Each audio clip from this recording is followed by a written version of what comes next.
Dalam beberapa bulan ini saya ditanya oleh beberapa orang, apa pendapat gereja Katolik mengenai homoseksualitas? Ada juga beberapa yang bertanya kepada saya, Pastor, apakah perkawinan antara mereka yang homoseksual dibenarkan secara hukum gereja? Saya kaget juga bahwa banyak orang yang bertanya demikian dan mereka adalah orang-orang Kristiani.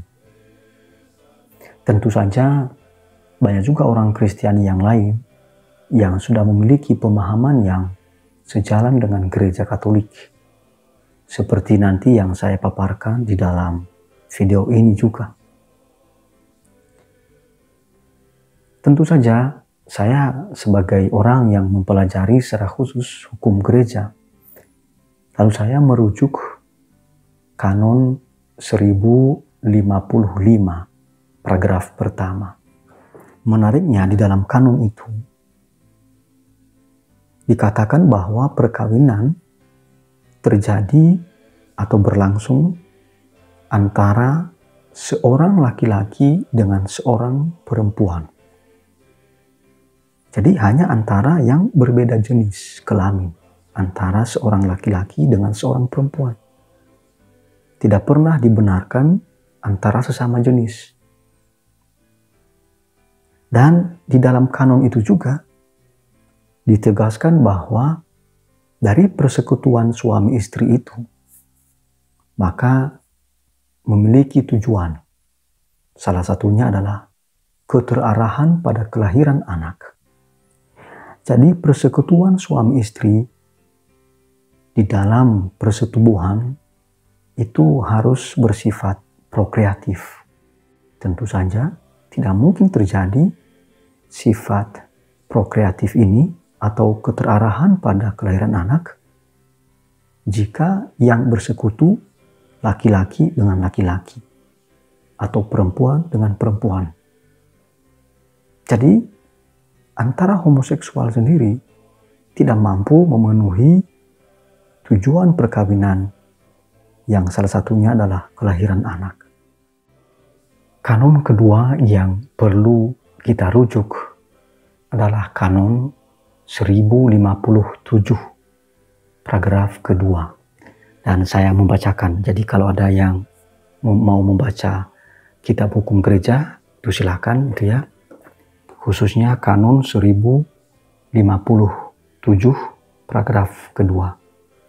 Kesepakatan perkawinan adalah tindakan kehendak dengannya seorang laki-laki dan seorang perempuan saling menyerahkan diri dan saling menerima untuk membentuk perkawinan dengan perjanjian yang tak dapat ditarik kembali. Jadi dalam Kanon 1057 ini paragraf kedua sudah sangat jelas bahwa kesepakatan itu merupakan tindakan kehendak antara seorang laki-laki dengan seorang perempuan untuk membentuk perkawinan. Jadi gereja sudah sangat menegaskan bahwa perkawinan hanya terjadi di antara laki-laki dan perempuan. Demikian juga kesepakatan perkawinan hanya antara laki-laki dengan perempuan. Jadi tidak mungkin antara sesama jenis. Lalu saya mikir-mikir begini. Sebenarnya kalau kita membaca kitab suci itu sangat jelas. Salah satu kutipan kitab suci yang kita perlu baca mengenai perkawinan misalnya adalah Injil Matius bab 19 ayat 5 sampai 6. Ini sangat menarik, saya bacakan. Dan firman-Nya, sebab itu laki-laki akan meninggalkan ayah dan ibunya dan bersatu dengan istrinya, sehingga keduanya itu menjadi satu daging. Demikianlah mereka bukan lagi dua, melainkan satu. Karena itu, Apa yang telah dipersatukan Allah tidak boleh diceraikan oleh manusia. Jadi dalam ayat ini, terutama di dalam Matius 19 ayat 5, bahwa perkawinan antara laki-laki dengan perempuan. Bukan antara laki-laki dengan laki-laki atau antara perempuan dengan perempuan. Tetapi antara yang berbeda jenis, seorang laki-laki dengan seorang perempuan. Inilah perkawinan yang dikehendaki oleh Allah. Tapi saudara-saudariku yang terkasih, sebenarnya juga bisa kita membaca kutipan kitab suci yang langsung mengoreksi atau juga langsung menolak homoseksualitas. Misalnya kalau kita membaca kitab suci Perjanjian Lama, ditulis secara jelas di dalam kitab Kejadian bab 19 ayat 1 sampai 29. Jadi itu kan sebenarnya peristiwa Sodom dan Gomora, di mana laki-laki menyukai laki-laki. Dan Tuhan Allah itu justru sangat menentang, menegaskan bahwa homoseksualitas merupakan perbuatan yang tidak baik, perbuatan yang sesat, perbuatan yang menyeleweng. Karena kalau kita membaca misalnya salah satu kutipan di dalam surat Rasul Paulus kepada jemaat di Roma, bab 1 ayat 24 sampai 27 misalnya. Di situ ditegaskan bahwa homoseksualitas merupakan perbuatan yang sesat. Mereka yang melakukan homoseksualitas itu, aktivitas homoseksual, justru melanggar kebenaran Allah. Jadi sangat kuat sebenarnya penolakan gereja karena dasarnya adalah sabda Allah sendiri dari kitab suci. Saya ingat ajaran gereja juga di dalam satu dokumen yang disebut Persona Humana. Di dalam artikel 8, gereja menyatakan dengan jelas bahwa perbuatan-perbuatan homoseksualitas itu juga merupakan penyelewengan perkawinan yang terjadi di antara homoseksualitas. Tidak bisa dan tidak boleh disetujui oleh gereja. Dan dianggap perbuatan semacam ini perbuatan yang bertentangan dengan ajaran gereja.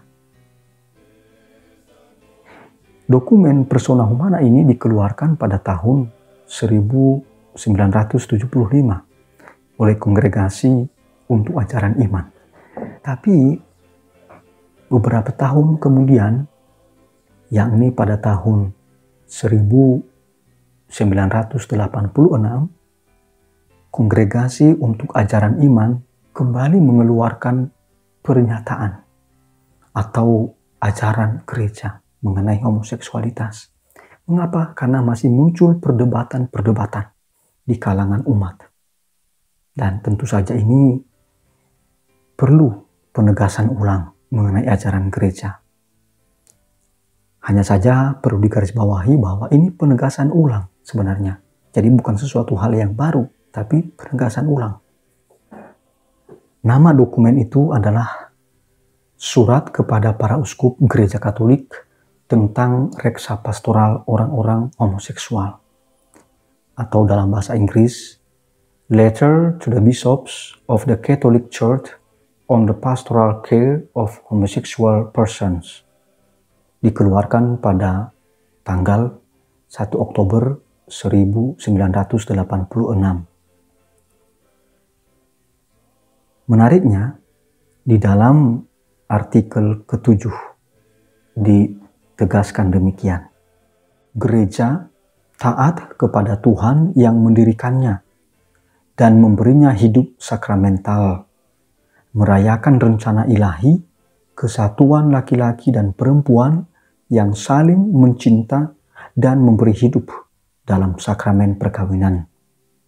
Hanya di dalam hubungan perkawinan bahwa penggunaan kemampuan seksual dapat secara moral baik. Maka, seorang pribadi yang melaksanakan perilaku homoseksual bertindak secara tidak bermoral. Jadi perbuatan atau tindakan homoseksual ini merupakan perbuatan yang tidak bermoral. Jadi ini penegasan yang sangat keras dari gereja. Lalu saudara-saudariku yang terkasih, kalau kita melihat katekismus gereja Katolik, khususnya di dalam nomor 2357, juga ditegaskan di sana bahwa homoseksual ini tidak bisa dibenarkan dan perkawinan atau persekutuan di antara mereka tidak pernah disetujui oleh gereja dan mesti ditolak oleh gereja. Ya alasannya, alasan biblis seperti yang sudah saya jelaskan tadi di dalam kitab Kejadian bab 19 ayat 1-29, Roma bab 1 ayat 24-27 dan seterusnya. Dan juga tidak sesuai dengan ajaran gereja yang sudah ditegaskan di dalam persona humana. Mengapa gereja ini sangat keras menolak ini? Oleh karena juga seperti yang sudah saya singgung, bahwa persekutuan antara homoseksual tidak akan terarah pada kelahiran anak, yang notabene merupakan tujuan dari perkawinan Katolik. Jadi ini alasan yang sangat mendasar dari gereja. Tetapi saudara-saudariku yang terkasih, sangat menarik ajaran gereja. Maka ini yang sangat penting, yaitu bagaimana cara kita memperlakukan orang-orang yang punya kecenderungan homoseksual.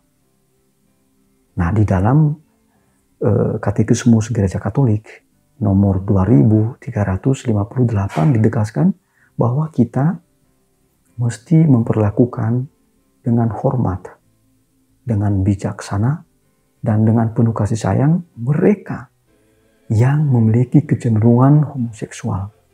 Jadi kita tetap bersaudara dengan mereka, tetap mendampingi mereka supaya mereka dapat mengatasi kesulitan-kesulitan yang disebabkan oleh kecenderungan homoseksual ini. Dan kita juga perlu memberikan harapan kepada mereka bahwa mereka juga bisa bertobat, bisa mengatasi kesulitan yang mereka hadapi karena kecenderungan homoseksual ini. Jadi dari sisi manusia, kita harus memperlakukan mereka secara manusiawi, dengan rasa hormat kita. Jangan sampai kita memperlakukan mereka secara diskriminatif atau justru melukai perasaan mereka, melukai hati mereka. Ini yang sebenarnya Paus kita, Paus Fransiskus, mengulang-ulang bahwa jangan sampai kita memojokkan, merendahkan orang-orang yang memiliki kecenderungan homoseksual. Justru kita menguatkan mereka supaya mereka berjalan di dalam jalan yang benar, yang sesuai dengan kehendak Allah.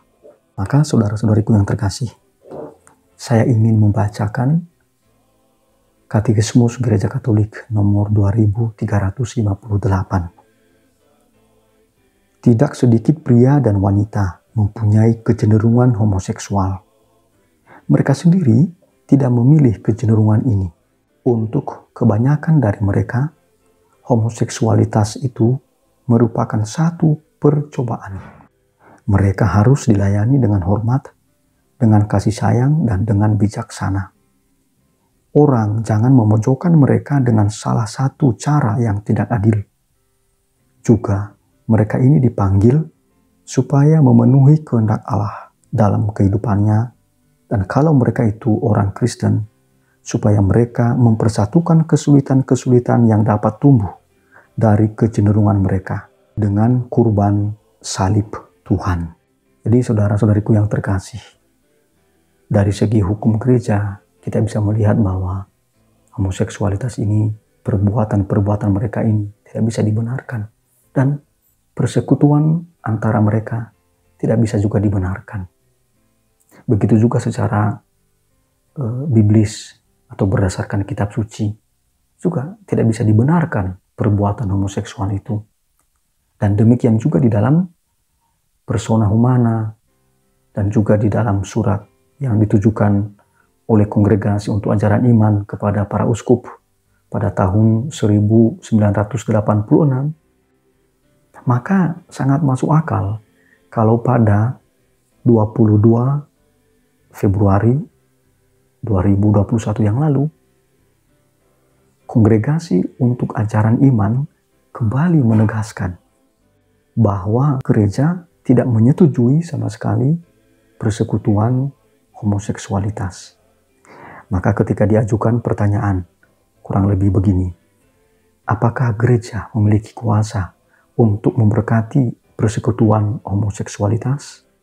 Maka Gereja Katolik melalui Kongregasi untuk Ajaran Iman menyatakan dengan jelas, tidak. Gereja tidak memiliki kuasa untuk memberkati persatuan homoseksual. Gereja tidak menyetujui persekutuan homoseksualitas. Tapi saudara-saudariku yang terkasih, seperti yang sudah ditegaskan juga di dalam ajaran gereja, marilah kita memperlakukan secara hormat, penuh kasih, dan bijaksana saudara-saudari kita yang memiliki kecenderungan homoseksualitas. Marilah kita memperlakukan mereka secara manusiawi. Tuhan memberkati kita.